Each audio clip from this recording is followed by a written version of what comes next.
There's basically been no big comic book news for like 5 or 6 weeks. Apparently, Marvel and DC were sitting on everything, waiting for San Diego Comic-Con. So a lot of stuff came out. I'm not going to be able to cover it all because there was just far too much information. Today, I'm going to talk about all the stuff I'm really excited for. Not all of this came out at San Diego Comic-Con, but the announcements all came out within the last few days. And there's 4 series I'm over the moon on. I can't wait to read. And then tomorrow, I'm going to cover the rest of the stuff that I think is noteworthy. Almost all of that is Marvel Comics.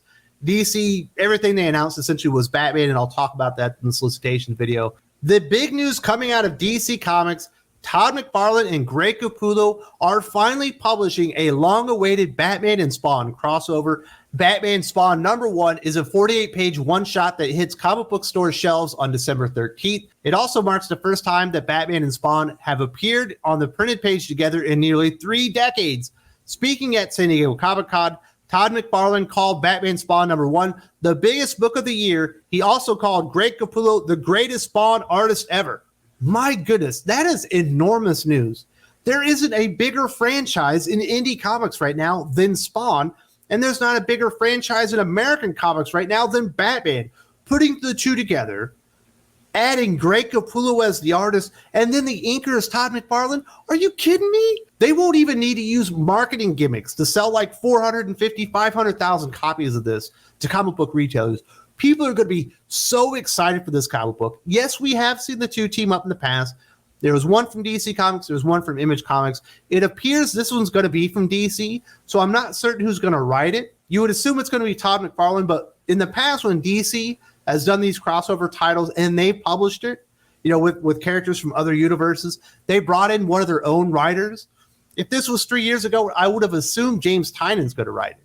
But obviously, he's not really available. So who's out there that they could bring in to write this Spawn Batman crossover? Scott Snyder comes to mind, but does he even have a relationship with DC Comics at this point?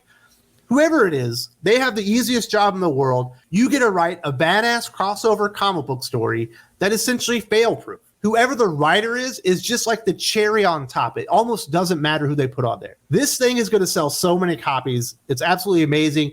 And if they do one of the gimmicks, like a 1 in 2,500 signed Todd McFarlane cover or something like that, you know, verified by CGC, it'll probably do like 1.2 or 1.3 million copies. I'm not even joking. This thing is easily going to be the hottest comic book of 2022, and I will absolutely be reading it and reviewing it right here on the channel. Can't wait for some more Greg Capullo Spawn art. That's where he made his name. He and Todd McFarlane getting back together. Obviously, they did the Spawn 300 thing, but a 48-page Spawn comic with Greg Capullo on pencils and Todd McFarlane on inks, that sounds mesmerizing. But there was more good news from Marvel Comics. Marvel Strange Academy Finals is a new sequel series coming from writer Scotty Young and artist Humberto Ramos. Strange Academy Finals will follow Doctor Strange's pupils on another adventure as they near the end of their first year after school. The synopsis reads, freshman year is almost over. From day one, people have been wondering who is the savior of Strange Academy and who can bring it all down. The future of Marvel magic is going to be decided here, and it will take far more than the Sorcerer Supreme and his school of magic. I was super duper bummed when Marvel Comics announced that Strange Academy was over, and then they said, well, it's going to come back. And I was like, man, you're going to have a new creative team. I want Scotty Young and I want Humberto Ramos. That's what made this thing great. That was the straw that stirred the drink, you know what I'm saying? And they are coming back. I hope they do more than just this final series, is what appears to be a miniseries, because Strange Academy is brilliant. It's Hogwarts in the Marvel Comics universe, absolutely done right. It's everything that Teen Titans Academy should have been, but wasn't. The characters are likable. The stories are engaging. The art is fantastic. And Scotty Young, he knows how to spin a yarn, if you know what I'm saying. Strange Academy was damn near flawless the entire run. If you haven't checked it out, go get the trades. Go get the singles if you can. You're going to love every single one of these issues. And if you have kids, here's the best part. You can read this with your children. You can probably read in between 5 and 8% of all modern comics that are released on a weekly basis are probably appropriate for kids under the age of 10. This is the best one, in my opinion. You know, you've got Kanto, you got Strange Academy, and a couple other things out there. But for the most part, it's really only for mature readers or, you know, kind of teenagers and stuff. This thing is built with families in mind. It's a great story. If you haven't checked it out, definitely do it. And I couldn't be more excited. But there was more good news from DC Comics and my favorite writer. Robert Venditti revealed via Twitter he's working on a sequel to Superman 78. Now, a sequel hasn't yet been officially announced, but Venditti pointed out the cat was out of the bag via his bio in the Superman 78 hardcover released this week. If you are a fan of the original Superman movies, when I'm talking the first two, the Richard Donner stuff, this is absolutely the comic book that you were waiting for. I hope you didn't miss it, but if you did, you need to go read this thing. It is absolutely pitch perfect. Robert Venditti's voice for Christopher Reeves as Batman and Clark Kent is just perfect. It gets no better than that. His voice for Margot Kidder as Lois Lane is absolutely perfect. When you're reading this comic book, it feels like you're watching a new chapter from the movies, which is exactly what it was supposed to be.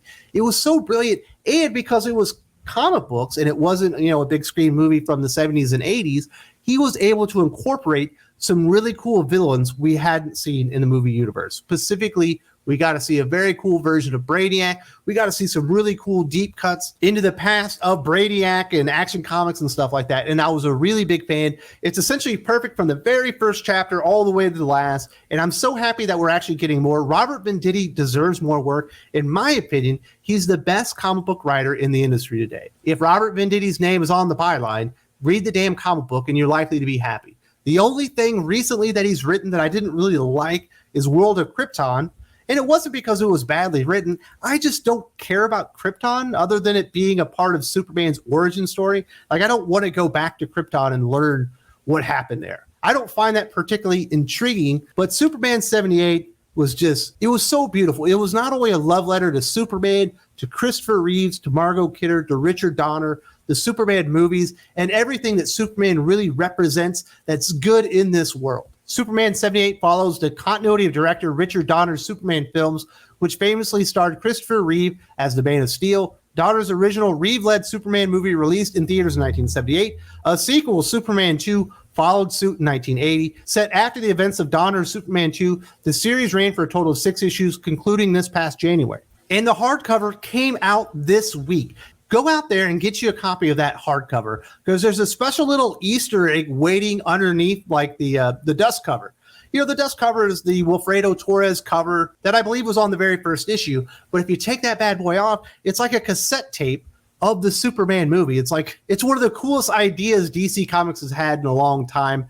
And I'm glad they did it with the Robert Venditti project. And I couldn't be more excited for Superman 78, like a sequel to it. Will it be Superman 79? I guess we'll see. This was so much better than the Batman 89 comic book, which wasn't very good. But, man, if you're a Superman fan, go out and read this. But we got even more good news. I know a lot of you know I've been enjoying the Peter David, continuity stuff back in the 90s and 80s, and we're getting more of it. Because Peter David and Yildirim Cinar are teaming up for a new Incredible Hulk going by the name Joe Fixit. The character is a Grey Hulk originally created by Peter David. The series follows David's Maestro series and follows suit with a lost story with the character. The fan favorite Hulk persona that muscled his way through Las Vegas as a hedonistic bodyguard will star in his very own limited series set during David's original time on The Incredible Hulk.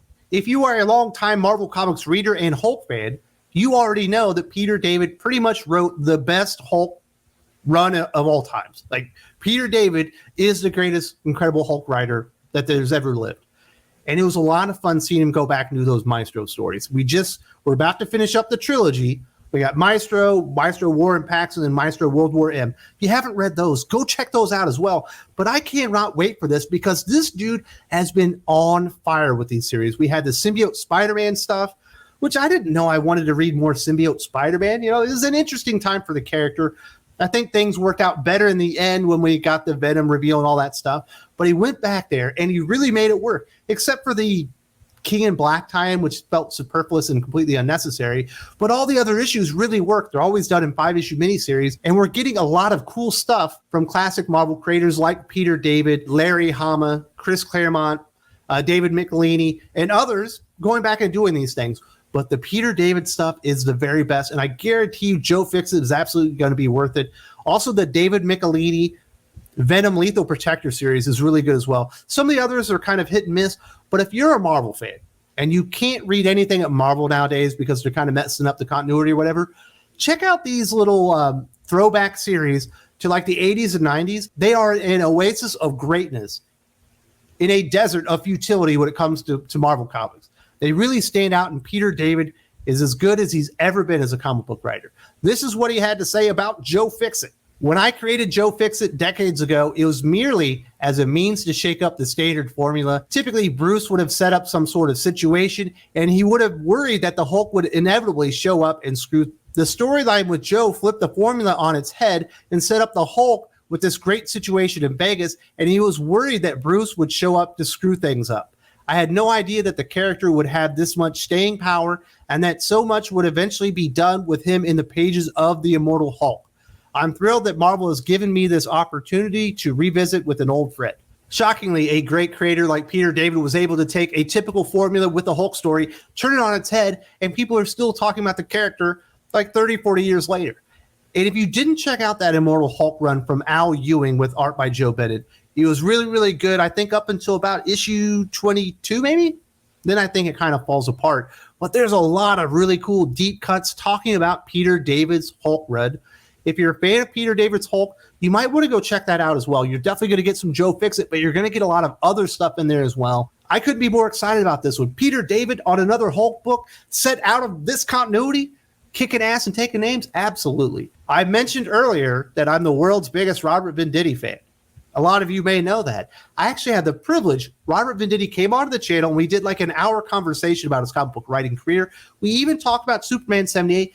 Definitely check this out. I'm really proud of this interview. It's one of the best videos I've ever done on the channel. It was a real privilege and pleasure hosting Venditti on the channel. Definitely check this out.